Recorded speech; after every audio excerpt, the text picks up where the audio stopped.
So class 12th part 2 book final exam में 43 marks की है। ठीक, तो अगर ये 43 मार्क्स की है तो फिर पार्ट 1 बुक कितने मार्क्स की हुई? 37 मार्क्स की। तो 37 मार्क्स की पार्ट 1 बुक मैंने एकदम कंप्लीट कर दी। सभी 6 के 6 चैप्टर एकदम डिटेल में आपको पढ़ा दिए हैं और मैं अभी आपको पार्ट 2 बुक पढ़ा रहा हूं। यहां पे मैं आपको बता दूं कि पार्ट 2 बुक में टोटल हमारे पास 7 चैप्टर्स हैं। ठीक है, कितने चैप्टर्स हैं? 7। उसमें से जो फर्स्ट 3 चैप्टर्स हैं, integrals, application of integrals and differential equation, ये ऑलरेडी मैंने तीनों चैप्टर एकदम डिटेल में पढ़ा रखे हैं, उनका प्लेलिस्ट बना हुआ है। तो ये तीनों चैप्टर्स आपको उन वीडियोस को देखते हुए कर लेने हैं। ठीक है, बाकी लास्ट में मैं जब आपको 8 to 9 डेज का जो ब्रेक है डेट शीट में, उसमें भी मैं कुछ इंटीग्रेशन के क्वेश्चंस आपको करवाऊंगा इंपॉर्टेंट वाले। बट पहले उन तीनों प्लेलिस्ट को देखो, उसमें जितने भी लेक्चर्स हैं इंटीग्रेशन के उनको अच्छे से देखते हुए प्रॉपर नोट्स बना लो। कम से कम बेसिक फॉर्मूले आपको जरूर आने चाहिए इंटीग्रेशन के।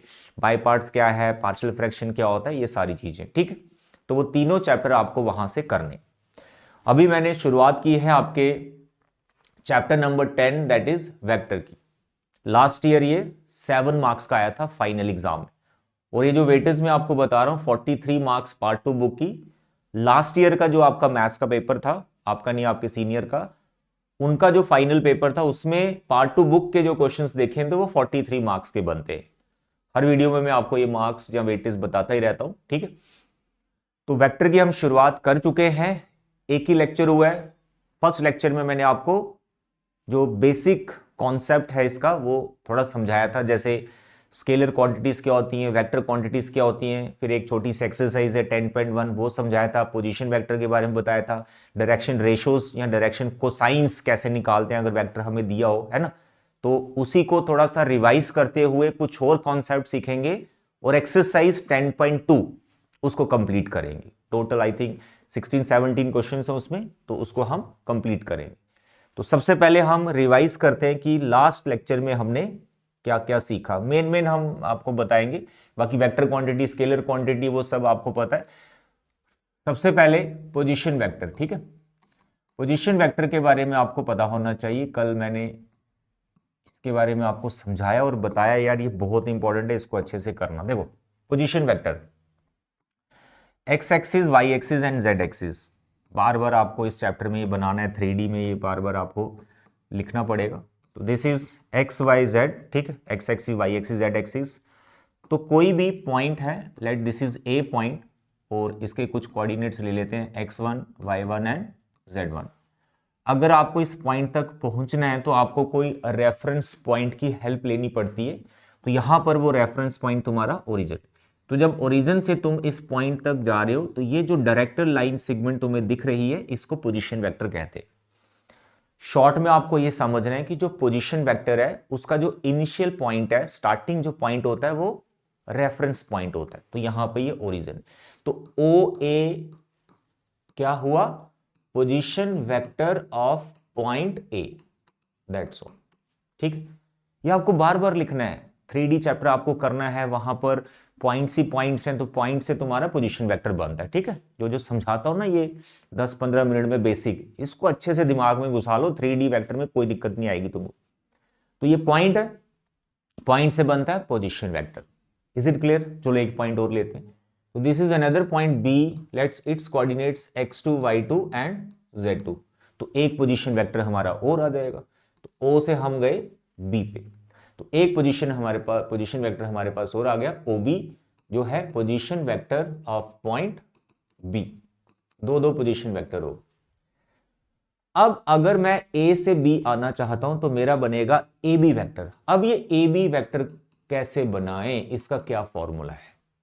इसका फॉर्मूला है position vector of final, terminal, minus position vector of initial. Final में से इनिशियल पॉइंट का पोजीशन वेक्टर आपको माइनस कर देना है। और ये फॉर्मूला कहां से बनता है? आप इस डायग्राम को ध्यान से देखो, इसमें आप ट्राइंगल लॉ अप्लाई कर सकते हो। वेक्टर्स एडिशन का जो ट्राइंगल लॉ है, that you know 12th class में हो तो तुम वो समझ सकते हो, वो अप्लाई करके दैट यू कैन अंडरस्टैंड। देखिए कैसे ट्राइंगल लॉ क्या कहता है। Sum of any two sides of the triangle taken in order is equal to the third side taken in opposite direction. ऐसे समझ सकते हैं, या फिर आप ऐसे समझ सकते हैं कि तीनों साइड्स का सम 0 के इक्वल होता है। ट्राइंगल की तीनों साइड्स का सम 0 के इक्वल होता है जब वो तीनों साइड्स आपने ऑर्डर में उनके वेक्टर्स बना रखे होंगे।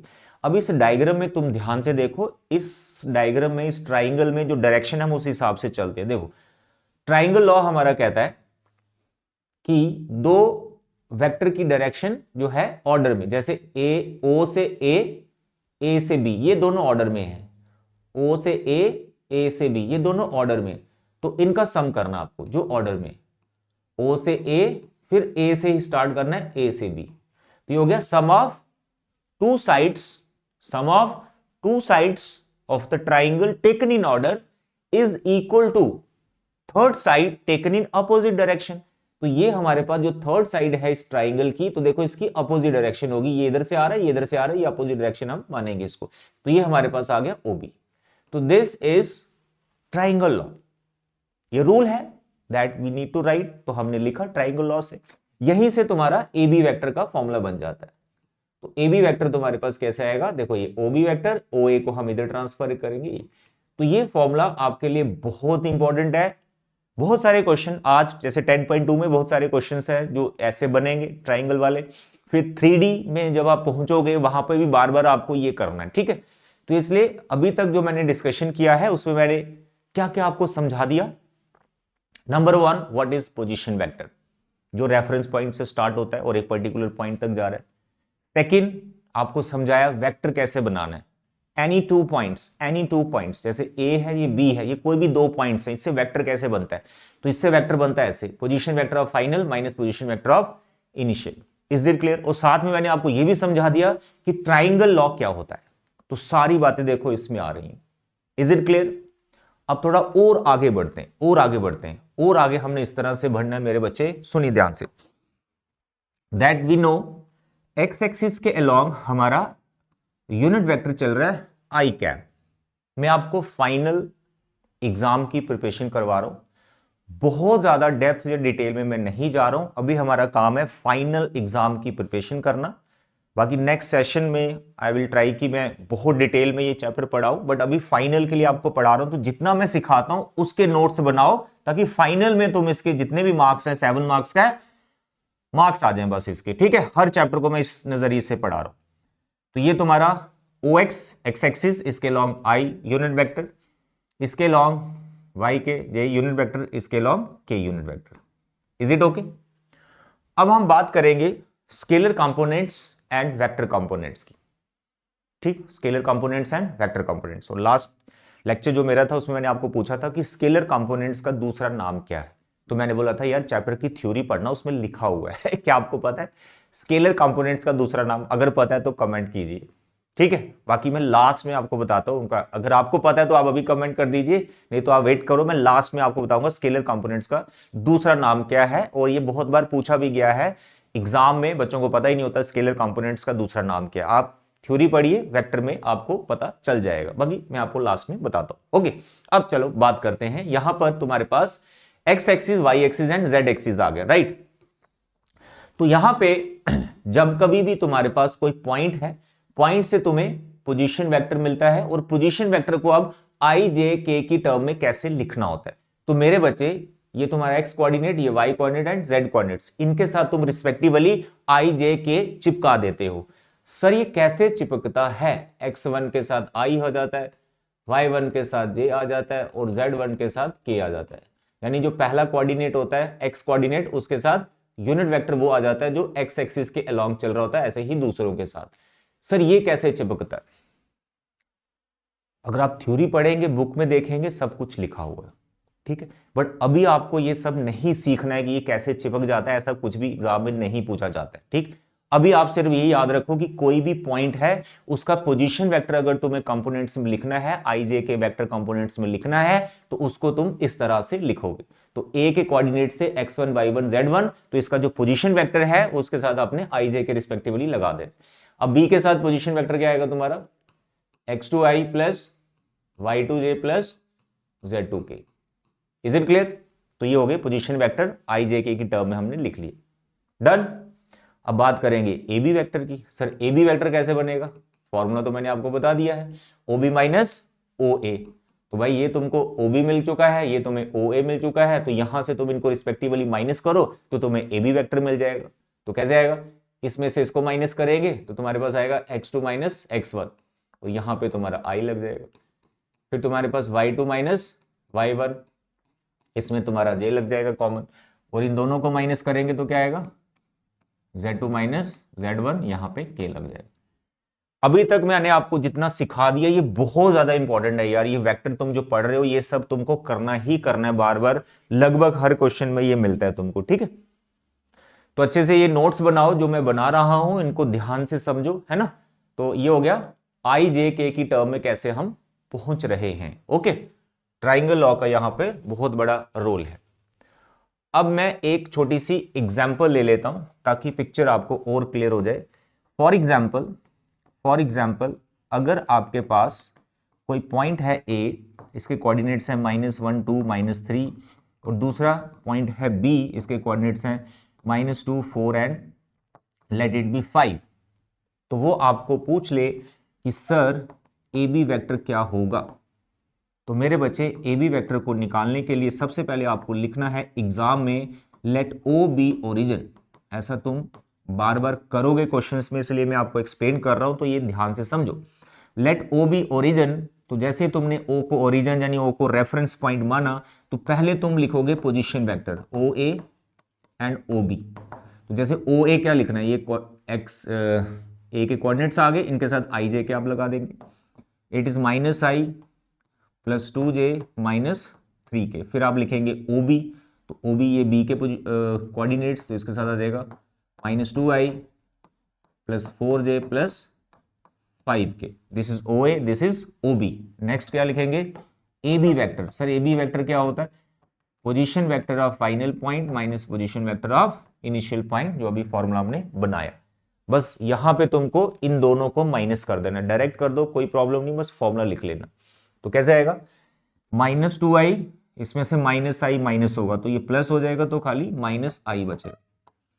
इसके बाद 4j, इसमें से 2j, 4 में से 2 चला जाएगा, ये आ गया। इसके बाद 5 में से -3 + 3 हो जाएगा, 8 आ जाएगा।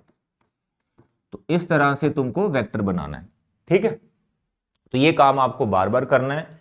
पॉइंट है, उसके बाद पोजीशन वेक्टर है, ठीक है, रेफरेंस पॉइंट की हेल्प से पोजीशन वेक्टर बन गए, पोजीशन वेक्टर से तुम्हारा वेक्टर बन गया। Is it clear, very good. तो ये है एग्जाम्पल के साथ थोड़ी सी एक्सप्लेनेशन। अब हम थोड़ा सा और आगे बढ़ जाएंगे, जिसमें मैं आपको direction ratios and direction cosines थोड़ा सा समझाना चाहता हूं। लास्ट एग्जाम्पल में मैंने आपको क्या समझाया मेरे बच्चे, बताओ। मैंने आपको एग्जाम्पल से समझाया था कि अगर आपके पास कोई वेक्टर है a, late it B 3i - 4j + 2k, अगर आपको पूछें इस वेक्टर की डायरेक्शन रेशोज क्या हैं, डायरेक्शन रेशोज को शॉर्ट में ऐसे लिखते हैं, ठीक है, dr, डायरेक्शन रेशोज। तो बेटे जो इसके स्केलर कंपोनेंट्स हैं इनको हम डायरेक्शन रेशोज बोलते हैं। तो ये हमारे पास जो i j k के कोफिशिएंट है, इनको आपने डायरेक्शन रेशोज बोलना है, ठीक है। फिर आ गया डीसीज, डायरेक्शन कोसाइंस। तो डायरेक्शन कोसाइंस क्या होती हैं, वो हमें कैसे मिलती हैं मेरे बच्चे, ये जो भी वेक्टर आपको दिया गया है इसको आपने यूनिट वेक्टर में कन्वर्ट कर देना है। और यूनिट वेक्टर का फॉर्मूला मैंने आपको कल बताया कि जिस वेक्टर के अलोंग आपको यूनिट वेक्टर चाहिए, उस वेक्टर को उसी के मैग्नीट्यूड से डिवाइड कर दो तो वो यूनिट बन जाता है। तो ये है फॉर्मूला यूनिट वेक्टर का, तो वेक्टर अपॉन इट्स मैग्नीट्यूड। तो ये है तुम्हारे पास वेक्टर, ठीक है, और इधर है इसका मैग्नीट्यूड। अब मैग्नीट्यूड आपको पता है कैसे निकालते हैं, स्क्वायर रूट, कल भी बताया था, स्क्वायर रूट इनके आई जे के कोफिशिएंट का square sum. Is it clear. तो ये है मैग्नीट्यूड निकालने का फॉर्मूला। इसको करेंगे थोड़ा सा हम सिंप्लीफाई, तो ये हो गया 9 और 4 13, 13 और 16 29 √29, और बगल में i -4/√29j + 2/√29k। तो आपने क्या किया, उस वेक्टर को यूनिट वेक्टर में बदल दिया। अब ये जो यूनिट वेक्टर तुम्हारे पास मिला, इसके जो कोफिशिएंट हैं उनको हम डायरेक्शन कोसाइंस बोलेंगे। बहुत सिंपल समझा रहा हूं। वेक्टर है नॉर्मल, कोफिशिएंट, डायरेक्शन रेशियोज, उसको यूनिट में बदलो, जो कोफिशिएंट आएंगे वो direction cosines. -4/√29, 2/√29। Is it clear? तो ये है डायरेक्शन कोसाइंस। और direction cosines that you know, पहली वाली जो डायरेक्शन कोसाइंस है इसको हम L से डिनोट करते हैं, ये कॉस अल्फा के इक्वल होता है। Alpha is the angle which vector making with X axis, ठीक है। तो L is equal to cos alpha, तो कॉस अल्फा की वैल्यू 3/√29। दूसरी वाली डायरेक्शन कोसाइन को हम m से लिखते हैं, it is cos beta and it is -4/√29। तीसरी डायरेक्शन रेशियो LMN और ये है कॉस गामा, इट इज 2/√29। तो यहां से तुम डायरेक्शन एंगल्स को भी निकाल सकते हो जो कि हैं alpha beta and gamma. Is it clear? तो ये हो गया कि जब आपको वेक्टर दिया है तो किस तरह से आपको direction ratios and direction cosines को निकाल लेना। लेकिन जब आपको दो डिफरेंट पॉइंट्स दिए तो वहां से कैसे direction ratios and direction cosines बनती है, बहुत सिंपल है। देखो अभी मैंने आपको यहां पर क्या समझाया कि वेक्टर कैसे बनता है। तो जब आपको ऐसे दो पॉइंट दिए होंगे सर A एंड B, तो बोलेगा what are the direction ratios of AB, तो आपको कुछ नहीं करना भाई, A और B आपको दिया होगा, AB की डायरेक्शन रेशियोज निकालनी है तो पहले आपने AB को वेक्टर में लिखना है। तो देखो जैसे AB को वेक्टर में लिख ली, अब बोलो इसकी डायरेक्शन रेशियोज क्या है, इसके कोफिशिएंट, जैसे इसका कोफिशिएंट आ गया ये -1, ये 2 और ये 8, बस ये डायरेक्शन रेशियोज बन गई AB की। और कोसाइंस कैसे निकलेंगे, इसको यूनिट में बदलेंगे, जो उसके कोफिशिएंट आएंगे वो डायरेक्शन कोसाइंस बोल देना।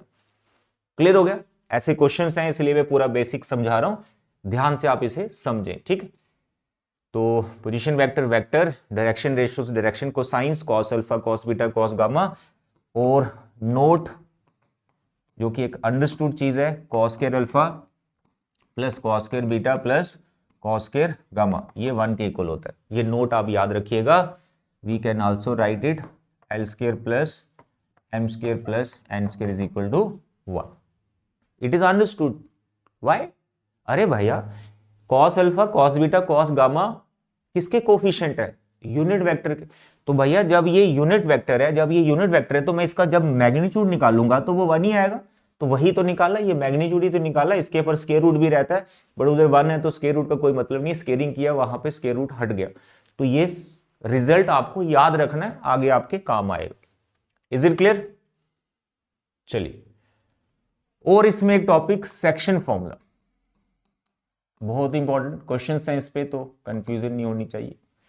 बाकी मैंने लास्ट लेक्चर में आपको बताया कोलिनियर वेक्टर्स क्या होते हैं, को इनिशियल वेक्टर क्या होते हैं, इक्वल वेक्टर्स क्या होते हैं, फिर दो वेक्टर्स अगर पैरेलल हैं उनको कैसे देखना है ना, वो सारी चीजें आपको समझाई। बाकी बीच में क्वेश्चंस आएंगे वो फिर से रिपीट होंगी, वो आपने ध्यान से देखनी, ठीक है। सेक्शन फॉर्मूला क्लास 10th का ही है, बस यहां पर वेक्टर वेक्टर की बात करेगा, पोजीशन वेक्टर की बात करेगा। जैसे मेरे पास दो पॉइंट आ गए A एंड B, अगर तो ये कोऑर्डिनेट्स में लिखे हैं लाइक 2 3 4, यहां पर -1 2 -9, ठीक। और यहां पर कोई पॉइंट है P जो इसको डिवाइड कर रहा है internally in the ratio m/n। तो बताइए P के कोऑर्डिनेट्स क्या है। तो कोऑर्डिनेट्स ऑफ P, ये क्लास 11th या 10th का ही आप समझ लीजिए, 10th में 2D था, यहाँ 3D चल रहा है। तो कोऑर्डिनेट्स ऑफ P क्या होते हैं, इसको इधर मल्टीप्लाई करना है, इसको इधर मल्टीप्लाई करना है, दैट वी नो। -m इसके साथ आ गया, फिर n इसके साथ आ गया, इट इज 2n, नीचे रेशो का सम। इंटरनली का केस है, एक्सटर्नली में ये सब माइनस हो जाता है, ठीक है। फिर उसके बाद आ गया m × 2 2m, फिर आ गया यहाँ n × 3 3n, ठीक है, नीचे रेशो का सम m + n। फिर लास्ट कोऑर्डिनेट्स m × ये z वाला -9m, फिर ये n × लास्ट वाला n × 4, ठीक है, n × 4 डिवाइड में रेशो का सम। तो this is what section formula. ये जो बीच में प्लस आपको दिख रहा है ये है इंटरनली का केस। इंटरनली मतलब जो पॉइंट P है वो AB के ऊपर ही कहीं बैठा हुआ है। तो ऐसे सेक्शन फॉर्मूला है, पर उसने पोजीशन वेक्टर की टर्म में अगर लिखा होगा तो आपको कुछ नहीं करना, बस आप ध्यान दें इधर कि ये A है, ये B है, A का पोजीशन वेक्टर मान लो A है और B का पोजीशन वेक्टर मान लो B है, और यहां पर P जो इसको डिवाइड कर रहा है इंटरनली वो रेशो बनाता है m/n। तो बताइए पोजीशन वेक्टर ऑफ P क्या होगा। तो पोजीशन वेक्टर ऑफ P क्या होगा, ये वाले पार्ट को इधर मल्टीप्लाई कर देना है, तो क्या बन जाएगा m इंटू बी, फिर आएगा प्लस बीच में क्योंकि इंटरनली का केस है, तो ये n को इधर मल्टीप्लाई कर देना n into A, is it clear, और अपॉन में रेशो का सम, दैट्स ऑल। इसमें सिंगल ही आएगा क्योंकि ये कोऑर्डिनेट्स में नहीं लिखा हुआ, ये पोजीशन वेक्टर लिखे हुए हैं, आई जे के इसके अंदर ही है, दिए होंगे तो ऐसे दिए होंगे, वो निकल जाएगा अलग अलग 3, लेकिन जब पोजीशन वेक्टर की फॉर्म में दिया हुआ है तो सिंगल ही इस तरह से कोई टर्म आएगी जिसे आप पोजीशन वेक्टर बोलेंगे, इस पॉइंट का जो इसको इंटरनली डिवाइड कर रहे हैं। अगर एक्सटर्नली का केस हो, कुछ नहीं, फॉर्मूले में माइनस डाल देना, ये याद रखना। कैसे? जैसे ए पॉइंट आ गया, फिर से यहां पर तुम्हारे पास ए पोजीशन वेक्टर आ गया और यहां पर बी आ गया, इसका पोजीशन वेक्टर बी आ गया। एक्सटर्नली का मतलब हो गया ए बी के ऊपर नहीं है ये पॉइंट, ये कहीं पर बाहर है, let this is P point, तो तुम्हें इस पी का पोजीशन वेक्टर निकालना। तो पोजीशन वेक्टर ऑफ पी क्या होगा? पोजीशन वेक्टर ऑफ पी क्या होगा? तो position vector of P very simple, जो ये लिखा है वही लिखना आपको। कैसे लिखना है? m इंटू बी, बस बीच में माइनस डालना, ठीक है, n इंटू ए अपॉन रेशो का सम, नहीं डिफरेंस, दैट्स ऑल। तो इंटरनली का फॉर्मूला आपको याद होना चाहिए। तो अगर वर्ड एक्सटर्नली लिखा हो तो एक्सटर्नली में यहां पर जो माइनस प्लस दिख रहा है उसको माइनस कर देना है, ठीक है, दैट्स ऑल। तो दिस इज सेक्शन फॉर्मूला। तो काफी कुछ बेसिक आपको समझा दिया मैंने। पोजीशन वेक्टर, वेक्टर कैसे बनता है, कोफिशिएंट्स कैसे हाई जे के लगाना है, डायरेक्शन रेशो को साइंस कैसे निकालते हैं, क्या उनके नोट्स हैं, उसके बाद तुम्हारे पास सेक्शन फॉर्मूला आ गया है ना, ये सारी चीजें। तो अब लास्ट लेक्चर भी है, उसकी नॉलेज भी है हमारे पास, ये वाला पढ़ाया, इसकी नॉलेज भी आ गई। 10.2 एक्सरसाइज बड़े मस्त तरीके से तुम बना लो। तो अब हम उस एक्सरसाइज को कंप्लीट करेंगे जल्दी से। सिंपल बेसिक क्वेश्चन आपके लिए छोड़ेंगे जो तुम मस्त तरीके से बना लोगे। देखिए इधर, this is your exercise 10.2। I suggest कि एक्सरसाइज की जो एग्जाम्पल्स हैं मत छोड़ना, इसकी थ्योरी मत छोड़ना, सब पढ़ के रखना। असर्शन, रीजन, एमसीक्यू या कोई 2 नंबर का एग्जाम्पल में से भी आ सकता है, ठीक। चलिए पहला, compute the magnitude of the following vectors. आपकी रिस्पॉन्सिबिलिटी है कि मैग्नीट्यूड कैसे निकालते, अभी निकाल के दिखाया आपको। Under root 1 square plus 1 square plus 1 square under root 3 आ गया, तीनों का मैग्नीट्यूड निकालो। क्वेश्चन नंबर 2, ये मैं आपको करके दूंगा, ध्यान से समझो क्वेश्चन नंबर 2 को। यहां पे लिखा है write two different vectors having same magnitude. Magnitude same होना चाहिए बट वेक्टर देखने में तुम्हें डिफरेंट नजर आने चाहिए। देखो पहला वेक्टर, तुम वैसे इसका आंसर अगर आप बुक के पीछे लिखेंगे तो वहां लिखा है infinite many vectors. Of course बहुत सारी ऐसी एग्जांपल्स हैं, बट आप एग्जांपल देके उसको जस्टिफाई करें। जैसे एक लिख दो 3i, फिर लिख दो -j, फिर लिख दो +2k, ठीक है। ये तुम्हारे पास फर्स्ट वेक्टर आ गया, इसका नाम तुम a रख सकते हो। इसी के साथ तुम दूसरा वेक्टर लिखो बड़े चालाकी के साथ। चालाकी क्या करनी है, कोफिशिएंट यही रखो, बस दाएं बाएं कर दो, इनको इंटरचेंज कर दो एक दूसरे के साथ। कैसे? जैसे मैं i के साथ माइनस डाल दूंगा और j के साथ 2 डाल दूंगा, ठीक है, और k के साथ मैं 3 डाल दूंगा। कोफिशिएंट वही रखो, चालाकी करनी बस थोड़ी सी आपको। तो इसका मैग्नीट्यूड निकालोगे, इसका मैग्नीट्यूड निकालोगे, दोनों का मैग्नीट्यूड सेम आएगा, बट ये दोनों वेक्टर जो हैं डिफरेंट वेक्टर्स हैं। तो दिस इज द एग्जांपल। बाकी मैग्नीट्यूड निकाल के तुम्हें दिखाना है कि इसका मैग्नीट्यूड डिफरेंट आ रहा है, ओके, वो आपका काम है। एग्जांपल आप देखो। Next is write two different vectors. फिर से हमें डिफरेंट वेक्टर्स ही लिखने, हैविंग सेम डायरेक्शन। अब सेम डायरेक्शन का मतलब वही जो हमने कल लास्ट लेक्चर में सीखा था। इक्वल वेक्टर्स क्या होते हैं? What are equal vectors? जो सेम मैग्नीट्यूड, ठीक है, और सेम डायरेक्शन रखते हैं, they are called equal vectors. और सेम डायरेक्शन में खास पॉइंट आपको बताया था कि जिसमें 2 ऐसे वेक्टर्स लो जो जिनके जो डायरेक्शन रेशियोज हैं वो प्रोपोर्शनल होने चाहिए, यानी आई जे के के जो कोफिशिएंट है वो प्रोपोर्शनल होने चाहिए, तो उनकी डायरेक्शन सेम होती है। बाकी इसमें बोल दिया गया डिफरेंट वेक्टर्स, वेक्टर अलग होने चाहिए, ठीक है। तो अलग के लिए तुम क्या करो, रेशो मेंटेन करके चलो। मैं आपको एग्जांपल से समझाता हूं। देखो तुम ऐसा करो, यहां पे तुम कोई भी एक वेक्टर लिख लो, let it be 2i - 3j plus let it be 5k। ये कोई भी वेक्टर ऐसा लिख दो, लिख दिया। अब जो दूसरा वेक्टर लिखना है वो डिफरेंट होना चाहिए, बट इसके साथ वो प्रोपोर्शनल रहे। प्रोपोर्शनल का मतलब हो गया कि तुम इसको किसी भी नॉन जीरो नंबर से मल्टीप्लाई कर दो, 2 से कर दो, 3 से कर दो, 4 से कर दो, 5 से कर दो, 6 से कर दो, किसी से नॉन जीरो नंबर से इसको मल्टीप्लाई कर दो, जो दूसरा वेक्टर आएगा वो डिफरेंट होगा। लेकिन इसके साथ वो क्योंकि प्रोपोर्शनल है, डायरेक्शन रेशो का रेशो सेम आ रहा है, प्रोपोर्शनल आ रही है, तो वो पैरेलल वेक्टर माने जाते हैं, तो उनकी डायरेक्शन तुम्हारी सेम ही होगी। तो यहां पर तुम्हें लिखना है किसी भी, मैं मल्टीप्लाई मानो इसको 6 से मल्टीप्लाई कर देता हूं, तो ये आ गया 6 2 12, इसको 6 से कर दिया, 6 3 18, इसको 6 से कर दिया, तो ये तुम्हारा आ गया 30, दैट्स ऑल। तो these are the two different vectors having same directions, that's all. ये आप ध्यान रखना, प्लस माइनस का खास ख्याल रखना, वो अपनी अपनी पोजीशन पे रहना चाहिए, उनको मत छेड़ना, बस प्रोपोर्शनल आते रहना चाहिए। Is it clear? Question number 4, find the values of x and y so that these two vectors are equal. ये बहुत सिंपल है यार, ये दोनों इक्वल है, तो x की वैल्यू 2 आ गई, y की वैल्यू 3 आ गई। Find the scalar and vector components. Scalar components होते हैं कि जो तुम वेक्टर बनाओगे उसके जो i, j, k के कोफिशिएंट है उनको स्केलर कंपोनेंट्स कहते हैं। और स्केलर कंपोनेंट्स का दूसरा नाम क्या है कि आपने थ्योरी पढ़ ली उसमें लिखा हुआ है, स्केलर कंपोनेंट्स का दूसरा नाम है रेक्टेंगुलर कंपोनेंट्स। ठीक है, याद रखिएगा। तो बस कुछ नहीं करना तुमको, यहां पर पहले इसको वेक्टर में कन्वर्ट करना है। ठीक है सर, ये कैसे करना है वेक्टर में कन्वर्ट? अरे बच्चे, अभी मैंने आपको एग्जाम्पल समझाई, अभी मैंने आपको क्या एग्जाम्पल्स समझाई कि वेक्टर में हम इसको कैसे कन्वर्ट करते हैं।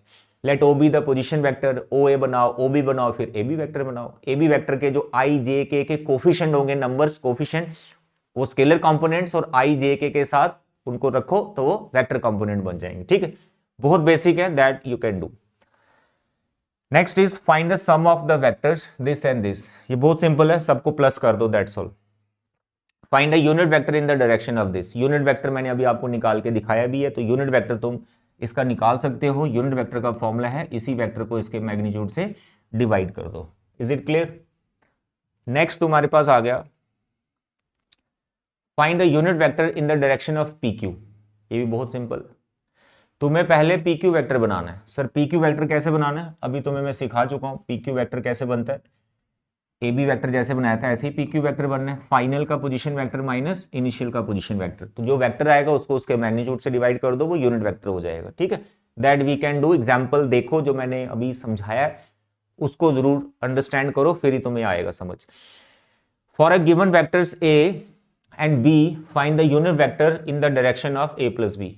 बिल्कुल बेसिक क्वेश्चन है। ए और बी को पहले प्लस कर लेना, प्लस करके जो वेक्टर आएगा, मानो उसका नाम है पी रख देता हूं, तो पी के अलोंग यूनिट वेक्टर निकाल देना, यानी पी वेक्टर को उसी के मैग्नीट्यूड से डिवाइड कर देना, तो आंसर आ जाएगा। जिसके अलोंग तुम्हें यूनिट वेक्टर निकालना है, पहले वो वेक्टर चाहिए तुम्हें, फिर बाद में उसको उसके मैग्नीट्यूड से डिवाइड कर दिया करो।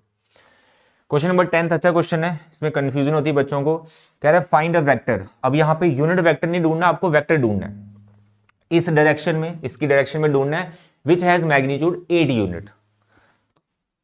सिंपल आपको करना क्या है, बेसिक, बिल्कुल ध्यान से समझो।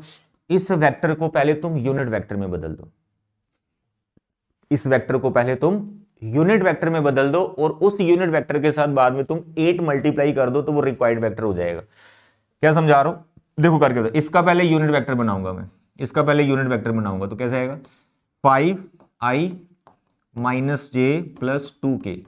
ठीक है, ये वेक्टर है ना, इसके अलोंग तुम्हें एक वेक्टर और चाहिए जिसका मैग्नीट्यूड 8 है, तो पहले तुम्हें इसको यूनिट में बदलना है। तो इसको यूनिट में बदलने के लिए इसको इसके मैग्नीट्यूड से डिवाइड कर देंगे, तो इसका मैग्नीट्यूड कितना आएगा 25, और एक 26, 26 और 4 30, तो √30। इसके नीचे भी √30 लिख दो, इसके नीचे भी √30 लिख दो। आपने वेक्टर तो निकाला, लेकिन ये वेक्टर यूनिट वेक्टर है। जस्ट अ मिनट, ओके, तो ये वेक्टर क्या है, यूनिट वेक्टर। अब इसको तुम्हें यूनिट नहीं रहने देना, तुम्हें इसको वेक्टर में कन्वर्ट करना है। तो ये भाई साहब इस पूरे वेक्टर के साथ तुम 8 मल्टीप्लाई कर दो, दैट्स ऑल। अंदर मल्टीप्लाई कर दो, यहां रख दो, आपकी इच्छा है। 30 को तुम सिंप्लीफाई अगर कर सकते हो, that you can do, that your choice. Answer देख लेना, बस कॉन्सेप्ट यही है।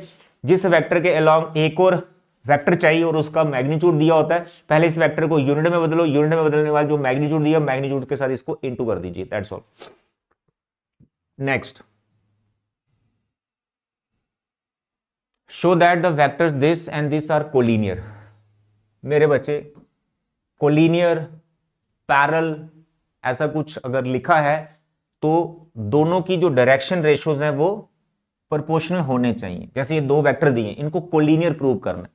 अब कोलिनियर के लिए क्या करना है, इसकी डायरेक्शन रेशियोज क्या है, बोलो इसकी डायरेक्शन रेशियोज क्या है, 2 -3 और 4 है ना, 2 -3 एंड 4 ऐसे लिखना है direction ratio of this vector 2 -3 and 4। फिर इसकी डायरेक्शन रेशियोज लिखनी है, दूसरे की डायरेक्शन रेशियोज क्या है इसकी, -4 6 एंड -8। तो भैया इसकी डायरेक्शन रेशियो इसकी डायरेक्शन रेशियोज प्रोपोर्शनल होनी चाहिए, प्रोपोर्शनल होनी चाहिए, ठीक है। तो वो कोलिनियर माने जाएंगे, यानी parallel to the same line होंगे वो। तो भैया देखिए 2/4 किया मैंने -4, ठीक है, और इसको किया मैंने -3/6 किया, इसको किया मैंने 4/-8, थोड़ा सिंप्लीफाई किया -1/2 आया, इसको सिंप्लीफाई किया -1/2 आया, इसको सिंप्लीफाई किया माइनस। तो इनकी डायरेक्शन रेशियोज आपकी प्रोपोर्शनल आ गई, यानी एक वेक्टर दूसरे के इक्वल आ रहा है सम लैम्डा टाइम। तो ये कंडीशन तुम लगा सकते हो, एक वेक्टर दूसरे के इक्वल है some lambda time, so these are collinear vectors. Clear है, बस यही करना है। Next, just a minute, question number 12, find the direction cosines. अभी मैंने आपको जो पीपीटी पे समझाया एग्जांपल्स के साथ, क्या होती है डायरेक्शन कोसाइंस। भाई साहब इसको यूनिट वेक्टर में बदलो, जो यूनिट वेक्टर के कोफिशिएंट्स हैं वो डायरेक्शन कोसाइंस है, that's all. Find the direction cosines, ये भी समझा दिया। पहले तुम्हें ए बी वेक्टर बनाना है, A B vector. Sir A B vector कैसे बनाना है, अरे भाई A B vector O B minus O A बन गया ए बी वेक्टर, उसको उसके मैग्नीट्यूड से डिवाइड कर दो, वो यूनिट वेक्टर हो जाएगा। यो यूनिट वेक्टर के कोफिशिएंट होंगे वो डायरेक्शन कोसाइंस होंगी। एग्जाम्पल मैं करवा चुका हूं, प्लीज पीपीटी पे देखिए, जो पहले मैंने आपको समझाया बस वैसे ही करना है इसको। Show that the vector this, ये अच्छा क्वेश्चन है, show that this vector is equally inclined to these 3 axis, ये x axis, Y axis, Z axis, equally inclined. मेरे बच्चे इक्वली इंक्लाइंड का मतलब हो गया कि वो बोल रहा है alpha beta and gamma all direction angles are equal, ये प्रूव करना है तुमको। इस वेक्टर के जो तीनों एक्सिस के साथ एंगल, जैसे ये है ना तीनों एक्सिस, तो तुम्हारा जो वेक्टर है वो इस तरह से, ये अल्फा हो गया, ये मानो बीटा हो गया और ये गामा हो गया, ये तीनों एंगल्स आपस में इक्वल हैं, ये आपको प्रूव करना है। यहां पे तुम्हें जो नोट मैंने लिखवाया था उसकी हेल्प ले सकते हो, या फिर नोट की हेल्प लेने की जरूरत नहीं है, सिंपल रखो। इसकी तुम पहले डायरेक्शन कोसाइंस निकालो। अगर इस वेक्टर की डायरेक्शन कोसाइंस तीनों सेम है तो उसका अल्फा बीटा गामा भी सेम होगा। तो इसकी डायरेक्शन कोसाइंस कैसे निकलेंगी, अभी निकालते हैं, उससे तुम्हारे पिछले क्वेश्चन भी और क्लियर हो जाएगी। तो इसका नाम तुम कुछ रख लो, let this is a vector. क्या बताया मैंने, डायरेक्शन कोसाइंस किन्हें कहेंगे, कैसे निकालेंगे, इसको यूनिट वेक्टर में बदलो। तो जब तुम इसको यूनिट वेक्टर में बदलोगे, तुम इसको इसी के मैग्नीट्यूड से डिवाइड करोगे, 1 का स्क्वायर 1 का स्क्वायर 1 का स्क्वायर, तो तुम्हारे पास आ जाएगा i प्लस जे प्लस के, और ये आ गया √3। तो तुम्हारे पास आया 1/√3 i प्लस 1/√3 जे प्लस 1/√3 के। What is this, this is unit vector along this A vector. तो जो यूनिट वेक्टर के कोफिशिएंट होते हैं उन्हीं के तो डायरेक्शन कोसाइंस कहते हैं। तो अब बताइए डायरेक्शन कोसाइंस इसकी क्या आई, इसकी डायरेक्शन कोसाइंस आई 1/√3 1/√3 1/√3। क्या ये तीनों सेम आ रही, बिल्कुल सेम आ रही। तो कॉस अल्फा किसके इक्वल आया 1/√3, कॉस बीटा किसके इक्वल आया 1/√3, कॉस गामा किसके इक्वल आया 1/√3। अब यहां से अल्फा क्या निकलेगा कॉस इनवर्स 1/√3, बीटा क्या निकलेगा कॉस इनवर्स 1/√3, गामा क्या निकलेगा कॉस इनवर्स 1/√3। तो तीनों एंगल्स हमारे सेम आ रहे। तो जब तीनों एंगल्स सेम हैं तो क्या प्रूव हो गया, this angle is equally inclined to all these 3 axis, that's all. Very important question, अच्छा है, ध्यान से करना। Next question, find the position vector of a point R which divides the line joining the 2 points P and Q whose position vector are this respectively in the ratio 2:1 internally और externally का case करना है। बिल्कुल जो section formula मैंने आपको समझाया example के साथ, बस वही आपको यहां पे अप्लाई कर देना है। मैं आपको इसको करके दिखाता हूं, ध्यान से समझो कैसे इस क्वेश्चन को तुम्हें बनाना है। मेरे प्यारे और दुलारे बच्चे देखिए, तुम डायग्राम अंडरस्टैंड करो पहले। ये तुम्हारे पास R है जो डिवाइड कर रहा है P और Q को, और P और Q के पोजीशन वेक्टर गिवन है। मेरे बच्चे ये P है ये Q है। P का पोजीशन वेक्टर यहां तो मैं IJ के फॉर्म में लिखा हुआ है, I plus 2J minus K, ये है P का पोजीशन वेक्टर, ठीक। और यहां पर तुम्हें दिया है Q का पोजीशन वेक्टर, वो है -I प्लस जे प्लस के। कोई प्रॉब्लम नहीं है, ये मैंने सब कुछ गिवन से उठाया। ये पी का पोजीशन वेक्टर, ये क्यू का position vector. Is it clear? अब यहां पे कोई पॉइंट है आर, अभी इसके ऊपर ही रखेंगे क्योंकि पहला केस कर रहा हूं मैं इंटरनली का, जिसमें प्लस आता है फॉर्मूले में, और रेशो दे रखी है 2:1। तो what is position vector of R? Internally का केस पहला, पोजीशन वेक्टर ऑफ क्या होगा? अरे भाई जो सेक्शन फॉर्मूला समझाया, इस 2 को इससे मल्टीप्लाई कर देना, तो इस 2 को सबके साथ मल्टीप्लाई कर दो डायरेक्टली, तो कैसे आएगा? -2i + 2j + 2k। फिर क्या होगा? प्लस आएगा फॉर्मूले का, इंटरनली का केस है।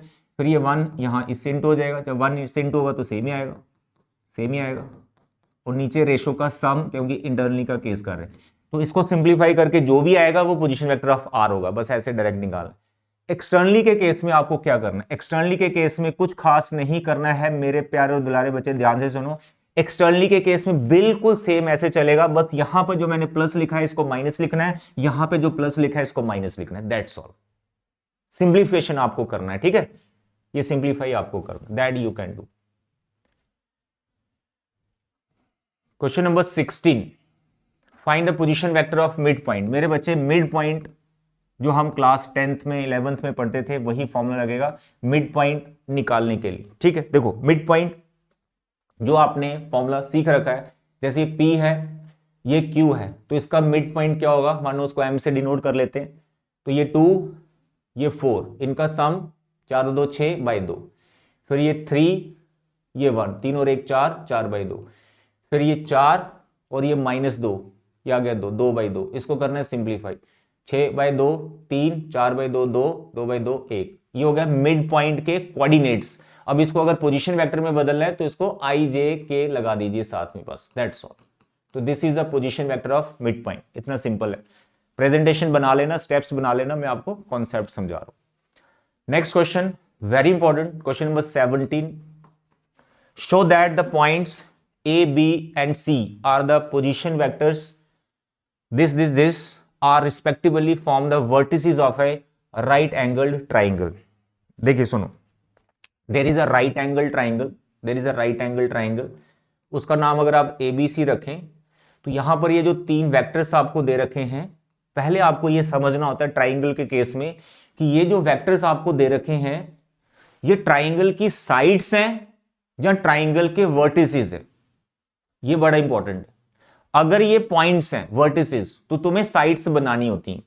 तो अगर ऑलरेडी ये साइड्स लिखा हुआ है फिर तो काम बहुत आसान हो गया, फिर हमें बस चेक करना है कि ये जो है ट्राइंगल बना रहे हैं या नहीं बना रहे, राइट ट्राइंगल बना रहे हैं कि नहीं बना रहे। तो यहां पे लिखा है these are the points with position vectors, तो ये पॉइंट्स हैं, साइड्स नहीं है, ये ट्राइंगल के वर्टिसेस हैं।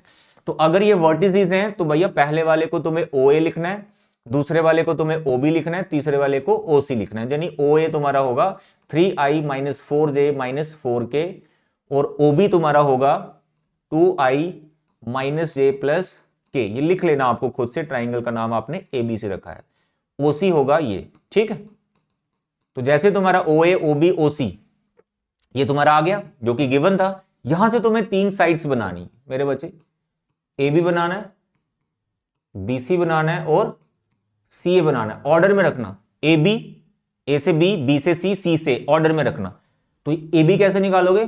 OB में से OA माइनस करना है तो तुम्हें एक वेक्टर मिलेगा, फिर OC में से OB निकालना है, तुम्हें फिर एक वेक्टर मिलेगा, फिर OA में से OC को माइनस करना है, फिर तुम्हें एक वेक्टर मिलेगा, फिर तुम्हें इन तीनों को प्लस कर देना है, AB + BC + CA, इन तीनों को प्लस कर देना और ये प्लस करके 0 आना चाहिए।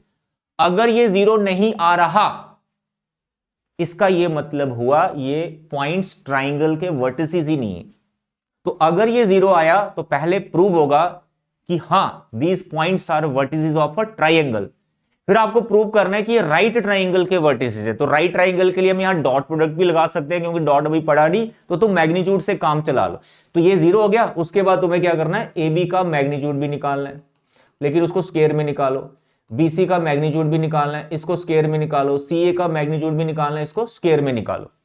स्क्वायर में क्यों निकाला? बचपन से तुम एक थ्योरम पढ़ते आए हो, पाइथागोरस थ्योरम, PGT, उसको तुम्हें चेक करना है। 2 का सम स्क्वायर में तीसरे के बराबर आ रहा होगा स्क्वायर में, तो इसका मतलब वो पाइथागोरस थ्योरम को फॉलो कर रहा है तो एक एंगल 90 डिग्री का होगा। तो जैसे तुमने प्रूव कर दिया 90 डिग्री का, तो प्रूव हो जाएगा कि वो एक राइट एंगल्ड ट्राइंगल है। ट्राइंगल तो पहले बता चुके हो इस लॉस, राइट के लिए पाइथागोरस थ्योरम लगा, that's all. I hope it is clear. Next बच्चे, question number 18 and 19 both are MCQs अच्छे हैं। यहां पे बस तुम्हें ट्राइंगल लॉ अप्लाई करना है, ठीक है। अब यहां पहले डायग्राम में अगर मैं आपको समझाऊं तो डायग्राम में डायरेक्शन देखो, ए से बी जा रहे हो तुम, ए से बी जा रहे हो, फिर बी से सी जा रहे हो, ठीक है। ए से बी, बी से सी, और लॉ के हिसाब से ए सी के बराबर आएगा। तो जो ट्रू स्टेटमेंट है वो ये होनी चाहिए। अब इसी को घुमा फिरा के यहां कहीं लिखा होगा, तो वो तुम ढूंढ लो कहां लिखा हुआ है। तो मेरे बच्चे ये देखो, ये क्या लिखा है, ए सी, तो A B plus B C, और ये देखो ए सी, इसको मैं इधर कर देता हूं ए सी। तो यही लॉ को लिखा हुआ है, बस इसको इधर लिखा हुआ है, तो ये सी वाला पार्ट होगा इसमें। Is it clear? अब जो नेक्स्ट वाला क्वेश्चन है, ये बहुत इंटरेस्टिंग है। Question number 90। ये बड़ी कंफ्यूजन होती है भाई, कई बार बच्चों को थोड़ी प्रॉब्लम आती है। देखो यहां लिखा है which of the following is not true, जो ट्रू नहीं है, ठीक है। अच्छा मैंने उल्टा कर दिया, ये तो ट्रू स्टेटमेंट, मैंने ट्रू स्टेटमेंट बता दी। जो नॉट ट्रू है ये ट्रू है। बच्चे ट्राइंगल लॉ लगा देना, इसमें आप देख लेना कौन कौन से ट्रू नहीं है, वो तुम ढूंढ लेना, ठीक है। तो ए बी बी सी और ए सी, ये तो ट्रू स्टेटमेंट है। ए बी बी सी और माइनस ए सी, ये सेम ही लिखा हुआ है। क्या प्रॉब्लम है, प्रिंटिंग में एरर है या मैं देखने में सेम ही लिखा हुआ है। ए बी बी सी और ए से बी, बी से ए से बी, बी से सी, सी से, ये भी ट्रू है, ये भी ट्रू है, ये भी ट्रू है। तो लास्ट वाला ही मेरे को फॉल्स लगेगा, ए बी, और चलो चेक कर लेते हैं, ए बी, ए से बी, और इसको मैं बी सी कर देता हूं प्लस बी सी, ठीक है। ए बी हो गया, इसको कर दिया बी सी, माइनस हटा दिया ना मैंने, इसका डायरेक्शन चेंज कर दी, तो इसको B C we can write, तो बी सी हो गया, बी से सी, फिर हो गया सी से ए। तो भाई सारे ट्रू आ रहे हैं, ये सारे ट्रू आ रहे, ये दोनों सेम है। मुझे इसमें कुछ एरर लग रहा है, ठीक है, इसमें कुछ एरर लग रहा है, यहां पर कोई गड़बड़ है। ए बी, बी सी, ए सी, ये तीनों सेम है, कुछ एरर है इसमें, ठीक है। इसका सी पार्ट अगर बुक के पीछे देखेंगे, सी पार्ट आंसर है इसका, ठीक है, ध्यान से इसको कर लेना। चलिए नेक्स्ट 19 क्वेश्चन बहुत अच्छा है। अब यहां कंडीशन है A and B are collinear, A and B are collinear vectors. तो याद करो कोलिनियर वेक्टर्स क्या होते हैं। कोलिनियर वेक्टर्स होते हैं जो एक ही लाइन के साथ पैरेलल में चलते हैं, खुद में या किसी लाइन के साथ पैरेलल में चलते हैं, ठीक है, वो कोलिनियर वेक्टर्स होते हैं। तो ये कह रहा है कि अगर दो वेक्टर्स कोलिनियर हैं तो इसमें से कौन सा इनकरेक्ट है, फॉल्स ढूंढना है, कौन कौन सा फॉल्स है। देखो सबसे पहले कोलिनियर है, तो ये तो मैंने अभी भी आपको समझाया कि अगर उनके डायरेक्शन रेशियोज प्रोपोर्शनल है, यानी एक वेक्टर दूसरे के इक्वल आ रहा है, some scalar time some constant time, तो वो कोलिनियर ही होते हैं। तो ये वाला तो हमेशा ट्रू रहेगा, नो प्रॉब्लम। अब ये फॉल्स स्टेटमेंट है कि कोई वेक्टर किसी वेक्टर के साथ इक्वल भी आ रहा है एग्जैक्ट, और उसी टाइम माइनस टाइम भी आ रहा है, तो ये गलत होगा, ठीक है। कोलिनियर के लिए कंडीशन सेटिस्फाई नहीं करती, क्योंकि ए बी के इक्वल भी लिख रहा है और ए माइनस बी के इक्वल भी लिख रहा है, that is not possible for collinear vectors. Next, the respective components of A and B are not proportional. कह रहा है जो कोलिनियर होते हैं उनके जो कोफिशिएंट है वो प्रोपोर्शनल नहीं होते, तो ये गलत स्टेटमेंट है, प्रोपोर्शनल होते हैं। ये लाइन वही बता रही है कि प्रोपोर्शनल होते हैं, तो ये भी आपकी फॉल्स स्टेटमेंट आई।